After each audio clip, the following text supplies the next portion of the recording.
तो सारे विशिष्ट अतिथि वो बस पहुंच चुके हैं। अभी आप देख रहे हैं सारी जो दर्शक दीर्घा है वो भरी हुई है। थोड़ी देर में आपको प्रधानमंत्री दिखाई देंगे।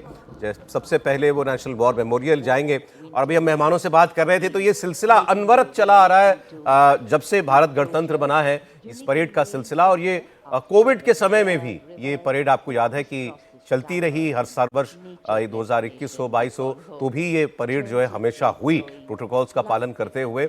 और जो दो खास मेहमान आज आ रहे हैं उनका जिक्र बार बार करना इसलिए महत्वपूर्ण है क्योंकि भारत और यूरोपियन यूनियन एक बहुत बड़ी उपलब्धि हासिल करने जा रहा है।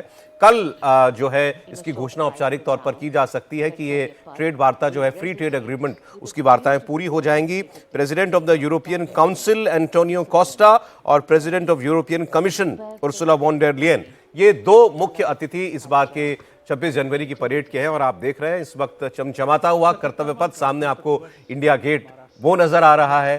और इंडिया गेट पर भी अमर जवान ज्योति जो है हमेशा प्रज्वलित रहती है और अब राष्ट्रीय समर स्मारक भी है। अब वहां जाकर के प्रधानमंत्री जो है वो श्रद्धांजलि दिया करते हैं। तो थोड़ी देर में जो है ये आपको प्रधानमंत्री की काफिले की तस्वीरें जो हैं वो दिखाई दे सकती हैं। और उसके बाद फिर जब राष्ट्रपति भवन से निकलती हैं तो उनके साथ होता है उनके बॉडीगार्ड्स का दस्ता, वो उसकी भी हर बार जो है बड़ी चर्चा होती है।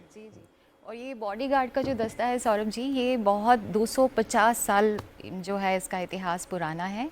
और जो इसमें जो इसमें अंगरक्षक होते हैं उनकी हाइट के बारे में, उनकी ऊंचाई के बारे में बड़ा चर्चा होता है कि वो 6 फीट से भी ज़्यादा होते हैं। उनके हाथ में 9 फीट का भाला होता है और जो घोड़ों की ऊंचाई है वो 15.5 के करीब होती है। तो इस तरह से इसका एक बहुत महत्व है अंगरक्षकों का और इस बटालियन का और इस टुकड़ी का। कुछ पुरानी परेडों की तस्वीर हम देख रहे हैं और ये ब्लैक एंड व्हाइट जमाने की ये तस्वीरें हैं। यानी जैल सिंह जब राष्ट्रपति थे उस वक्त जो परेड थी, अच्छा बग्घी पर सवार होकर आने की एक परंपरा थी, लेकिन ये परंपरा बदलती चली गई। लेकिन प्रणब मुखर्जी जी को हमने देखा था, उन्होंने फिर से उस परंपरा को जीवंत किया, वो भी बग्घी में सवार होकर आते थे। जी, पिछले साल भी हमने देखा था कि माननीय राष्ट्रपति महोदय और हमारे जो गेस्ट हैं वो बग्घी से ही आए थे। तो इस बार भी उम्मीद है कि वो बग्घी से ही आएंगे। और इन जो अंगरक्षकों की हम चर्चा कर रहे थे मीनाक्षी, वो उसमें ये है कि ये अंगरक्षक सिर्फ अंगरक्षक ही नहीं बल्कि ये सबके सब जो होते हैं पैरा ट्रूपर भी होते हैं। ये टैंक में भी इन्होंने काम किया होता है और इन्होंने बटालियन जो होता है उसमें काम किया होता है, कॉम्बैट में काम किया होता है, सियाचिन में भी इन्होंने अपनी भूमिका निभाई है जी। तो ये पैरा ट्रूपर टैंक भी इन्होंने चलाए हैं। तो इनकी बहुत वर्सेटाइल अलग अलग भूमिकाएं होती हैं।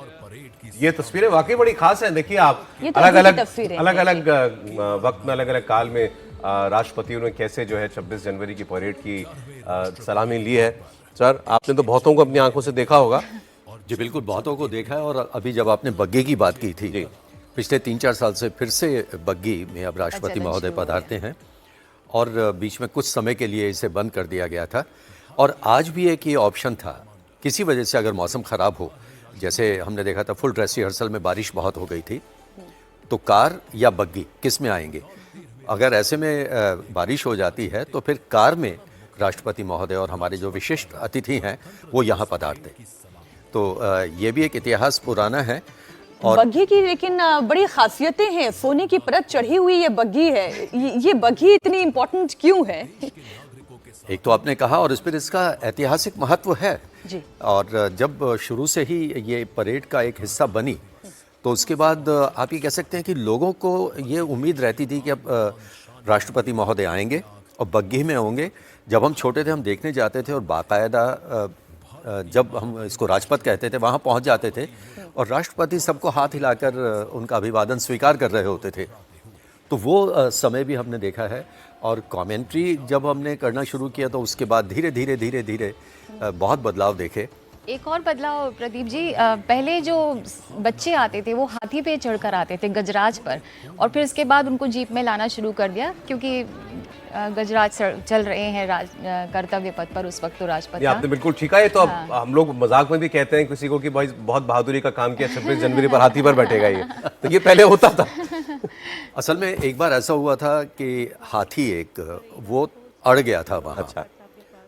तो उसके बाद फिर एक तरह से कहा जा सकता है कि परंपरा शुरू की गई कि अब वो जीप में आएंगे। पर इसमें बहुत दिलचस्प बात मुझे याद आई कि ये जो आपने कहा ना हाथी अड़ गया था। अब आप ये देखिए कि जितने भी अंगरक्षक के घोड़े हैं वो वहाँ पर आ रहे हैं, तो उनको 45 दिन तक वहाँ पर अभ्यास कराया जाता है उस माहौल का। वो जो 21 तोपों की सलामी होती है वो सुनकर वो थोड़े से विचलित ना हो जाएं, तो 45 दिन तक उनके अभ्यास कराया जाता है उस माहौल से कि वो आवाज़ भी सुने और उससे विचलित ना हो।